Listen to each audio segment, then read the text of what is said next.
Welcome back, kiddies, to the latest installment of Tales from the Grid. In today's episode, we're going to tell you why Castlevania makes the perfect game to play during the Halloween season. We're also going to continue that countdown on Tales from the Crypt. What are we drinking today? Today we're drinking the Night Owl by Elysian Brewing Company. It's a pumpkin ale. All right, you know the drill. Make sure you hit that subscribe button and ring that bell icon so you never miss an upload. And sit back, relax, smash yourself a pumpkin if you care to, and stay tuned to this episode of Tales from the Grid.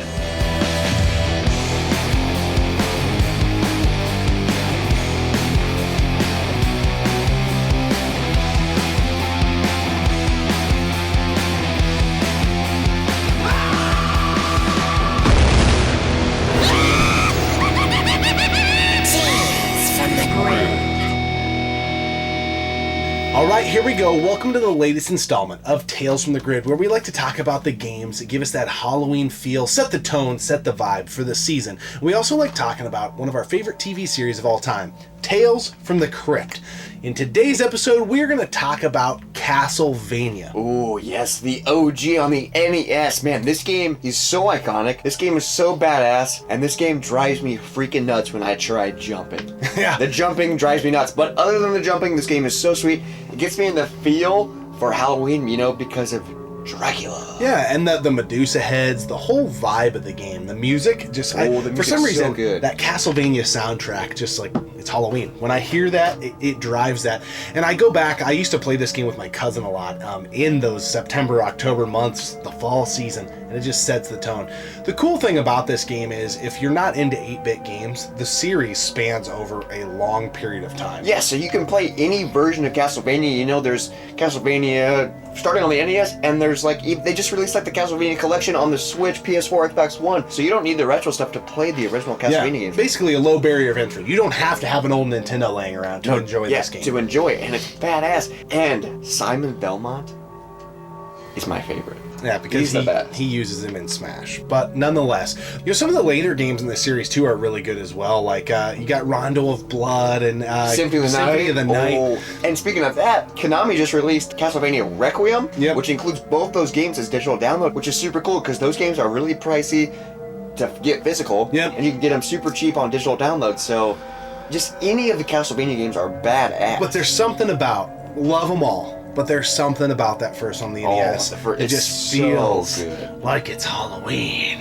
Castlevania will set the table for all the spooks and scares for your Halloween season. And speaking of getting spooked and scared, let's move into our countdown on Tales from the Crypt. We're talking about our number 4 pick from season 1, and that is Dig That Cat. He's real gone. Yes, this is a very, very unique episode, and it's got a couple familiar faces that we think most of you will recognize. The main protagonist in this episode is Ulrich, or Ulrich the Great, I think they eventually end up calling him, because I mean, he can die a little bit, and we'll talk about that a little bit more. But his character is played by Joe Pantoliano, and he does a really good job. I recognize him from Sopranos, which is one of my favorite TV shows. Never seen it. Yeah, it's really good. He does a really good job in that show as well. He's been in a lot of other things as well. Very well-known actor, which we've talked about in this series before. You are going to notice a lot of actors in this series. They had a lot of high-caliber performers take part in this series. And what I love about this series is, too, they're all one-offs. Like, they're all individual series. Yeah. And, like, a huge celebrity will come in and just do one episode. Yeah. But let's talk about Dig the Cat. He's real gone. So the story of this episode is this bum, this homeless person, he's a drunk, and this mad scientist comes up and he's like, hey, I'll give you a lot of money if you let me experiment on you. And he's like, money? Okay, I'll do it for money. And basically, the mad scientist takes the part of the brain from the cat that gives a cat 9 lives and puts it in him, so he has 9 lives. Yeah. And he's like, okay, doc, how do I know that I have 9 lives? And the doc literally shoots him in the head, and he goes and dies, and then comes back to life. Yep. So, to capitalize on his new talent, he joins the circus and he starts becoming like this performer, and his act is he dies. And he dies like in a lot of creative ways. One of them he like drowns to death. One of them he gets shot by like an archer, and like people come up and try shooting him with like an arrow. And I love this guy because they ask him to see his ID and he shows it to them, and they're like, oh, he's the state fair champion archer. Like, he must have had that on his license. It says that on his license. Like that's so funny. Look at this! State Fair Archery Champion, 1987. Well, if anyone can hit him, I guess he can, huh? Go get him, sir, and good luck to you. I love the way this story is told because it starts at the end of the story and like the main guy is narrating like his journey and how he got there. When they dig me up, I'll be dead. Just like all those bastards want me to be. But I won't stay that way. I remember the day it all began. It's crazy because what happens in Tales from the Crypt is you get like this power, you get this glory, and it goes to your head, and that's what happens in the story. Yep. I don't want to give away the ending, but this episode is really good. Yeah, usually when one covets something, it's going to end up being kind of their demise. Yeah. Usually in the way this series plays out. But it's a great episode. The reason it kind of... First off, Season 1 is fantastic. Season 1 but the is reason so- this came in at number 4 is this episode is a little strange in the fact that it's really not scary at all, per se. It's just more unique and weird and kind of twisted. But I do love the way it's filmed and the way it's told, like from a filmmaker aspect. It's like, dude, that's badass, and the way the camera moves, and it's really cool. Top-notch work for sure. Robert Wolf is also in this episode. He's the guy that's kind of the ringleader of the circus, if you will. I recognize him from the first Burton Keaton Batman film. He's the reporter who was really into Vicky Vale. Yeah, the guy. Wow, that's awesome. So yeah, it's really neat. So there's some recognizable faces here. A really good episode from a really good season. Really excited to talk about our top 3 from this season because, holy hell, it's a really good. They are really good. Yeah. And speaking of holy hell, let's talk about this beer, the Night Owl by Elysian Brewing.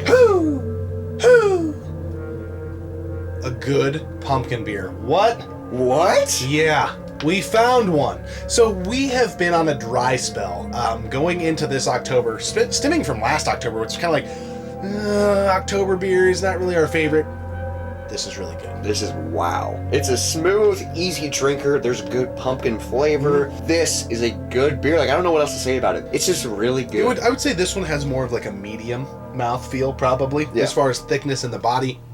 But, wow, this is really good. We got a sampler pack from Elysian, and that's a Seattle brewery, and it's all of their fall beer. There's 4 different pumpkin beers, and so far, so good. So anyways, Castlevania, NES version, but most of the series, up to about that 32-bit era, does a fantastic job of setting the table and the tone for Halloween. Yes, and Tales from the Crypt. Oh, you would just love this series. I really highly recommend this to anybody. And a lot of times, folks, I feel like from the 90s, late 80s, early 90s, mid 90s, when this was thriving, I don't think they remember it in the right way because it was syndicated to Fox. Yeah. And Which a lot wasn't of the same. A lot of the more horrific, violent, sexual scenes were peeled out of the episodes. So this is HBO type stuff, and I really think revisiting it as an adult is a different experience for sure. In the comment section below, let us know, what games are you playing? What shows you watching? What movies are you watching to really get that Halloween feel and scare the shit out of yourselves so that you can enjoy the 2019 Halloween season like never before. We always appreciate you tuning in and subscribing to the channel. Keep gaming, keep drinking. We'll see you next time, right here on Gaming Off the Grid. It's just stupid. Oh, dude, who's your favorite X-Men character from Star Wars? Oh, man. That's what I'm going to do next time I meet, like, some big comic book fan or something. It's like, oh, hey, dude, so who's your favorite X-Men character from Star Wars? From Star Wars. We also talk about one of our favorite TV series of all time, Tales from the Crypt. Was there a ghost? What the fuck? Why did that happen? A 1, 2, 3, 4, a 1, 2, ready, halt. 1, 2, ready, halt. That's what they used to call making out. Tonsil hockey. No, they didn't. Yeah, they did. I apparently was never invited to that game. Yeah, that's what they used to call it. Girls would say that to guys all the time, like, oh, baby, you want to come over and play tonsil hockey? That's so gross. That's what girls used to say when they were in heat. I love when girls are in heat, dude. Oh, who doesn't? Bears.